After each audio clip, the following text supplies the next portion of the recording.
नमस्ते, मैं डॉक्टर राधा माहली, घंटी आधारित शिक्षिका, अर्थशास्त्र विभाग, जेएलएन कॉलेज चकधरपुर, कोल्हान विश्वविद्यालय से। आज का ये video UG semester 3 economics honours के विद्यार्थियों के लिए है। इंटरनेशनल इकोनॉमिक्स पेपर से रिलेटेड है। आज के इस वीडियो में हम लोग चर्चा करेंगे कि प्रतिकूल भुगतान संतुलन के प्रमुख कारण क्या हैं, वो कौन कौन से कारण हैं जिसके चलते भुगतान संतुलन प्रतिकूल हो जाता है। जैसा कि हम सब जानते हैं, भुगतान संतुलन कब संतुलित होता है? भुगतान संतुलन तब संतुलित होता है जब स्वायत्त प्राप्तियां, जिसे हम लोग क्रेडिट साइड में दर्शाते हैं, और स्वायत्त भुगतान, जिसे हम लोग डेबिट साइड में दर्शाते हैं, ये दोनों बराबर होते हैं तो भुगतान संतुलन संतुलित होता है। भुगतान संतुलन में असंतुलन होना क्या है? भुगतान संतुलन में असंतुलन होने का मतलब है कि जो क्रेडिट साइड यानी कि प्राप्तियां और डेबिट साइड यानी कि भुगतान, दोनों में से कोई भी अधिक या कम हो जाए तो वहाँ पर असंतुलन उत्पन्न हो जाता है। जब हम लोग देखते हैं कि भुगतान संतुलन में प्राप्तियां अधिक होती है, क्रेडिट साइड ज़्यादा होता है और भुगतान कम होता है, विदेशों को भुगतान कम होता है, तो प्राप्तियां अधिक हुई, इसका मतलब निर्यात ज़्यादा हुआ, भुगतान कम हुआ, इसका मतलब आयात कम हुआ। जब निर्यात अधिक होता है और आयात कम होता है तो भुगतान संतुलन अनुकूल होता है, उसमें अतिरेक होता है। जस्ट इसके ऑपोजिट, जब हम लोग देखते हैं कि हमारा क्रेडिट यानी कि प्राप्तियां वो कम होती है और भुगतान डेबिट साइड ज़्यादा होता है, इसका मतलब है कि हम लोगों ने निर्यात कम किया है और आयात अधिक किया है। जब निर्यात कम होगा तो विदेशी मुद्रा की कम प्राप्ति होगी और आयात अधिक होने से भुगतान ज़्यादा होगा। तो यहाँ हम लोग देखेंगे कि आय कम हो रहा है और व्यय जो है वो ज़्यादा है, प्राप्तियाँ कम है और भुगतान अधिक है। तो इस स्थिति में व्यापार संतुलन में घाटा होगा और इसे हम लोग प्रतिकूल व्यापार संतुलन कहते हैं। तो चलिए अभी हम लोग ये देखते हैं कि वो कौन कौन से कारण हैं जिसके चलते किसी भी देश का व्यापार संतुलन प्रतिकूल हो जाता है। इसका मतलब निर्यात कम और आयात अधिक हो जाता है। चलिए हम लोग कुछ कारणों पर चर्चा करते हैं। प्रतिकूल भुगतान संतुलन होने का सबसे पहला कारण जो होता है वो मौसमी परिवर्तन होता है। मौसमी परिवर्तन, जिसको हम लोग अंग्रेजी में टेम्पररी चेंजेस भी कहते हैं। तो मौसमी परिवर्तन, या हम लोग इसको अस्थायी परिवर्तन बोल सकते हैं, या हम लोग इसको आकस्मिक परिवर्तन बोल सकते हैं। तो इस कारण से भी भुगतान संतुलन जो होता है वो असंतुलित हो जाता है। कभी कभी मौसमी कारणों के चलते निर्यात कम हो जाता है और आयात अधिक हो जाता है। मौसम का प्रभाव भी बहुत सारी कृषि उत्पादित वस्तुओं पर पड़ता है, जिसके चलते निर्यात कुछ समय विशेष के लिए कम हो जाता है और आयात अधिक हो जाता है। तो भुगतान संतुलन जो है वो असंतुलित हो जाता है। ये जो आकस्मिक परिवर्तन है, या हम लोग जिसको कहते हैं अस्थायी परिवर्तन है, जो मुख्य रूप से मौसमी कारणों के चलते होता है, ये अल्पकालीन होता है। धीरे धीरे इसमें भुगतान संतुलन में संतुलन होने की स्थिति पाई जाती है, क्योंकि जब समय बीतने लगता है तो उसके बाद निर्यात में धीरे धीरे वृद्धि होने लगती है। तो ये एक कारण था प्रतिकूल भुगतान संतुलन होने के लिए। दूसरा कारण हम लोग देखेंगे, दूसरा कारण जो है वो है मौलिक परिवर्तन हम लोग कहेंगे, या मौलिक असंतुलन कहेंगे। फंडामेंटल जो चेंजेस होता है, तो फंडामेंटल चेंजेस जो होता है वो दीर्घकालीन होता है, कंटिन्यूअस होता है, थोड़ा लॉन्ग टाइम तक, लंबे समय तक चलते रहता है और थोड़ा लंबे समय तक वो भुगतान संतुलन को असंतुलित किया रहता है। तो इसके भी कुछ कुछ कारण हैं। जैसे हम लोग देख सकते हैं कि अगर उपभोक्ताओं की रुचियों में परिवर्तन हो जाता है तो उनकी रुचियों में परिवर्तन होने के चलते आयात अधिक हो जाता है, विदेशी वस्तुओं में उनकी रुचियाँ अधिक हो जाती है, तो विदेशी वस्तुओं की मांग बढ़ जाती है। जब देश में विदेशी वस्तुओं की मांग बढ़ जाती है तो विदेशी वस्तुओं का आयात बढ़ जाता है, जिसके चलते क्या होता है, हमें भुगतान अधिक करना पड़ता है। और हमारे देश का निर्यात उसकी तुलना में कम हो जाता है। तो व्यापार संतुलन जो है वो असंतुलित हो जाता है। इसमें और भी हम लोग स्थायी कारण में हम लोग देख सकते हैं कि जो भी हमारे देश में विदेशी मुद्रा रिजर्व जो रखा हुआ है, अगर उस विदेशी मुद्रा रिजर्व में निरंतर कमी होती है तो भी भुगतान संतुलन असंतुलित हो जाता है, प्रतिकूल हो जाता है। और विदेशी मुद्रा रिजर्व में निरंतर कमी कब आएगी? जब कंटिन्यूअसली हमारा आयात अधिक रहेगा निर्यात की तुलना में, और हम लोग विदेशों को विदेशी मुद्रा का भुगतान अधिक करेंगे, तो जिसके परिणाम स्वरूप क्या होता है कि हमारे देश की विदेशी मुद्रा रिजर्व में निरंतर कमी आने लगती है। स्थायी परिवर्तन में हम लोग नेक्स्ट कारण भी देख सकते हैं कि अगर हमारे देश से पूंजी का अत्यधिक बाह्य प्रवाह होता है, एक्सटर्नल फ्लो ऑफ कैपिटल होता है।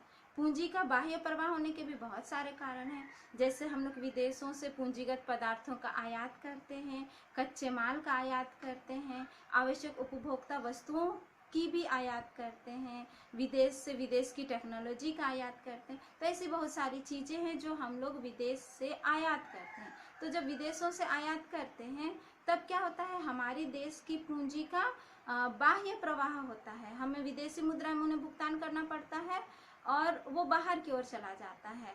तो जिसके चलते क्या होता है, हमारा डेबिट साइड यानी कि भुगतान साइड वो अधिक हो जाता है क्रेडिट साइड यानी कि प्राप्ति साइड की तुलना में। तो इस तरह भी अगर होते रहता है तो ये दीर्घकाल और स्थायी रूप से भुगतान संतुलन को असंतुलित करते रहता है। और भी हम लोग इसमें कारण देखते हैं कि जो विदेशी बाजार में प्रत्येक देश को प्रतियोगिता करनी पड़ती है अपनी वस्तुओं को बेचने के लिए। अगर कोई देश विदेशी बाजार में सही प्रतियोगिता नहीं कर पाता है, निम्न प्रतियोगिता करता है और अपने लिए वहाँ पर वो डिमांड को बढ़ाने में सफल नहीं हो पाता, तो नतीजा क्या होता है, विदेश में इस देश की वस्तुओं की मांग कम होने लग जाएगी। तो नतीजा क्या होगा, निर्यात में कमी आएगी। तो इस तरह से अगर विदेशी बाजार में या विश्व बाजार में कोई देश कमजोर पड़ जाता है तो उस देश के निर्यात में कमी आ जाती है, वहाँ वस्तुओं का उसका डिमांड कम हो जाता है। और जब निर्यात में कमी हो जाएगी तो भुगतान संतुलन असंतुलित होगा ही। फिर हम लोग आगे देखते हैं कि स्फीतिकारी दबाव के चलते भी भुगतान संतुलन जो है वो असंतुलित हो जाता है। स्फीतिकारी दबाव होने से क्या होता है, जब किसी देश में स्फीतिकारी शक्तियाँ उत्पन्न होती है तो उस देश में कीमतों की वृद्धि हो जाती है। जब वस्तुओं की कीमतों में वृद्धि हो जाती है तो वस्तुएं महंगी हो जाती है और महंगी हो जाने के कारण उनका निर्यात जो है वो कम हो जाता है, क्योंकि विदेशी देश जो है वो अधिक कीमत पर वस्तुओं को खरीदना नहीं चाहेंगे, तो वस्तुओं का निर्यात जो है वो कम हो जाएगा क्योंकि निर्यातित वस्तुओं की कीमतों में वृद्धि हो गई है। तो हमारा निर्यात कम हो जाएगा और आयात अधिक ही रहेगा, तो भुगतान संतुलन असंतुलित हो ही जाएगा, प्रतिकूल हो ही जाएगा। तो इस प्रकार हम लोगों ने अभी कुछ कारणों के बारे में चर्चा किया जो आपका फंडामेंटल चेंजेस को क्रिएट करता है, जो दीर्घकालीन असंतुलन को उत्पन्न करता है भुगतान संतुलन में। इसके अतिरिक्त हम लोग नेक्स्ट बात करते हैं कि भुगतान संतुलन में असंतुलन का जो नेक्स्ट कारण है वो होता है आपका संरचनात्मक परिवर्तन, स्ट्रक्चरल चेंजेस जो किसी भी देश के अंदर में होता है, उसके चलते भी भुगतान संतुलन जो है वो असंतुलित हो जाता है। संरचनात्मक परिवर्तन के चलते जो भी भुगतान संतुलन में जो घाटा होता है वो भी दीर्घकालीन ही रहता है, जैसा फंडामेंटल चेंजेस के बारे में मैंने बताया था। तो इसके भी कुछ कारण हैं, संरचनात्मक परिवर्तन के अंतर्गत भी हम लोग चर्चा कर सकते हैं। जैसे हम लोग देख सकते हैं कि अगर किसी देश में जो वस्तुओं का वो उत्पादन कर रहा है तो उत्पादन करने के तरीकों में उसने परिवर्तन कर दिया, टेक्नोलॉजी में चेंजेस कर दिया, तो नतीजा क्या होता है, वस्तुओं की कीमतों में परिवर्तन हो जाता है, वस्तुओं का क्वालिटी में चेंजेस हो जाता है। और जैसे मैंने थोड़ी देर पहले आप लोगों को बताया कि अगर कीमत अधिक हो जाती है तो उसका निर्यात कम हो जाता है। तो इस तरह जो है संरचनात्मक परिवर्तन में जैसा हम लोग देखते हैं कि जो टेक्नोलॉजी में चेंजेस हुआ उसके चलते जो कीमतों में वृद्धि हुई उसके परिणाम स्वरूप भी क्या हो गया, निर्यात जो है वो कम हो जाता है। फिर हम लोग देखेंगे कि दूसरे देश जो है वो अंतर्राष्ट्रीय व्यापार में बहुत सारे प्रतिबंध लगाते हैं, निर्यातों पर प्रतिबंध लगाते हैं। कोई एक देश भी अपने देश के अंदर जो भी वस्तुओं अपने देश से जो भी वस्तुओं का निर्यात करता है, अगर उन वस्तुओं में वो प्रतिबंध लगाता है तो जितना वस्तुओं का निर्यात होना चाहिए उतना वस्तुओं का निर्यात नहीं हो पाता है। तो नतीजा क्या हो जाता है, भुगतान संतुलन जो है वो असंतुलित हो जाता है। बहुत बार क्या होता है कि देश के अंदर में क्या होता है, संसाधनों की कमी हो जाती है। तो देश में जब संसाधनों की कमी हो जाती है तो उन संसाधनों की कमी की पूर्ति करने के लिए हमें विदेशों से उसका आयात करना पड़ता है, और जब हम लोग विदेशों से उसका आयात करते हैं तो हमें भुगतान अधिक करना पड़ता है और प्राप्तियां जो होती है वो कम हो जाती है, जिसके चलते क्या होता है, भुगतान संतुलन जो है वो असंतुलित हो जाता है। फिर आगे हम लोग देखेंगे कि देश में जो भी विदेशी पूंजी के जो प्रवाह है, अगर उन विदेशी पूंजी के प्रवाह में अनियमितता पाई जाती है तो भी भुगतान संतुलन जो है वो असंतुलित हो जाता है। तो ये सारी कुछ चीजें थी जो संरचनात्मक परिवर्तन के अंतर्गत आती है, संरचनात्मक असंतुलन को उत्पन्न करती है, और इनके चलते भी भुगतान संतुलन जो है वो प्रतिकूल हो जाता है। तो आइए आगे हम लोग देखते हैं कि भुगतान संतुलन में प्रतिकूलता लाने के लिए ऐसे और भी कौन कौन से कारण हैं। जैसे हम लोग नेक्स्ट कारण जो हम लोग देखेंगे वो है कि विदेशी विनिमय दर में परिवर्तन। जब कोई भी देश अपने मुद्रा का अधिमूल्यन करता है तो अधिमूल्यन करने के परिणाम स्वरूप क्या होता है, विदेशी वस्तुएं जो है वो सस्ती हो जाती है और अपने देश की वस्तुएं जो है वो महंगी हो जाती है। तो जब विदेशी वस्तुएं सस्ती हो गई तो उनका आयात अधिक होने लगता है, और अपने देश की वस्तुएं जब महंगी हो जाती है तो उनका निर्यात जो है वो कम होने लगता है। तो नतीजा क्या होता है, निर्यात जो है वो अधिक हो जाता है और आयात जो है वो कम हो जाता है। और इस प्रकार हम लोग देखते हैं कि देश की पूंजी का जो है वो बाह्य प्रवाह होने लगता है। तो इस तरह से भुगतान संतुलन जो है वो असंतुलित हो जाता है, वो प्रतिकूल हो जाता है। नेक्स्ट कारण के बारे में हम लोग चर्चा करते हैं, वो है व्यापार चक्र। व्यापार चक्र के चलते भी किसी भी देश में भुगतान संतुलन जो है वो असंतुलित हो जाता है। व्यापार चक्र में तेजी एवं मंदी की स्थितियां आती है। हम लोग खासकर अभी मंदी की स्थिति में बात करते हैं। मंदी की स्थिति में क्या होता है, आयात भी कम होता है और निर्यात भी कम होता है। लेकिन चूंकि मंदी के दौरान देश में उत्पादन में बहुत अधिक कमी हुई रहती है, इसीलिए निर्यात की मात्रा जो है वो बहुत कम हो जाता है। आयात तो लगभग रहता ही है, तो निर्यात अधिक होने के चलते और आयात कम होने के चलते भुगतान संतुलन जो है वो प्रतिकूल हो जाता है। नेक्स्ट हम लोग देखते हैं भुगतान संतुलन में असंतुलन होने का जो नेक्स्ट कारण है वो हो जाता है आपका राष्ट्रीय आय में परिवर्तन। अगर किसी भी देश की राष्ट्रीय आय में परिवर्तन हो जाती है, राष्ट्रीय आय बढ़ने लगता है तो मांग में वृद्धि होती है और लोगों का रुझान विदेशी वस्तुओं की ओर अधिक होने लगता है और वे लोग विदेशी वस्तुओं का आयात को बढ़ा देते हैं। तो नतीजा क्या हो गया, आयात में वृद्धि हो गई लेकिन निर्यात में उस हिसाब से वृद्धि नहीं हो पाती है, तो भुगतान संतुलन जो है वो असंतुलित हो जाता है। भुगतान संतुलन में असंतुलन उत्पन्न करने का एक और प्रमुख कारण किसी भी देश की आर्थिक विकास की अवस्था होती है कि वह देश आर्थिक विकास की किस अवस्था में इस समय है। अगर कोई देश आर्थिक विकास की प्राथमिक अवस्था में है, यानी कि वो विकास की ओर बढ़ रहा है, तो अपने देश में विकास को आगे ले जाने के लिए उसे बहुत अधिक विदेशी कच्चे माल की ज़रूरत होगी, मशीनरीज की ज़रूरत होगी, पूंजी उपकरण की ज़रूरत होगी, ताकि वो अपने देश का आर्थिक विकास कर सके।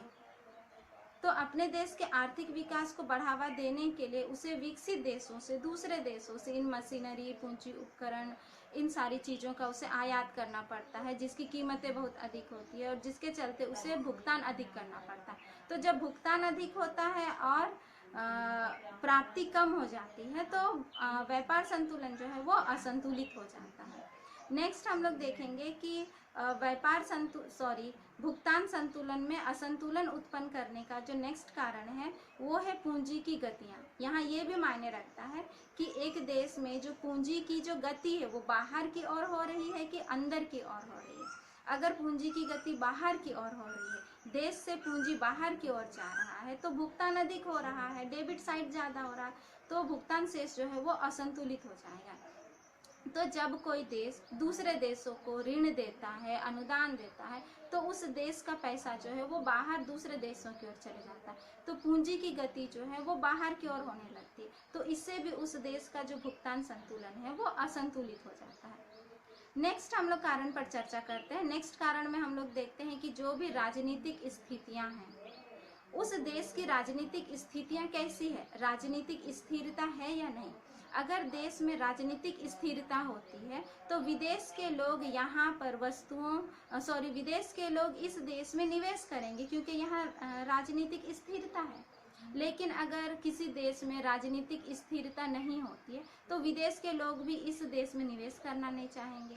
अगर अशांति की स्थिति उत्पन्न रहती है, युद्ध आदि की स्थिति होती है, तो एक और तो विदेश के लोग भी इस देश में इन्वेस्ट नहीं करेंगे, दूसरा इस देश के लोग भी अपने देश में इन्वेस्ट नहीं करेंगे, बल्कि वो लोग विदेशों में इन्वेस्ट करने लगेंगे, तो हमारा पूंजी बाहर की ओर चला जाएगा।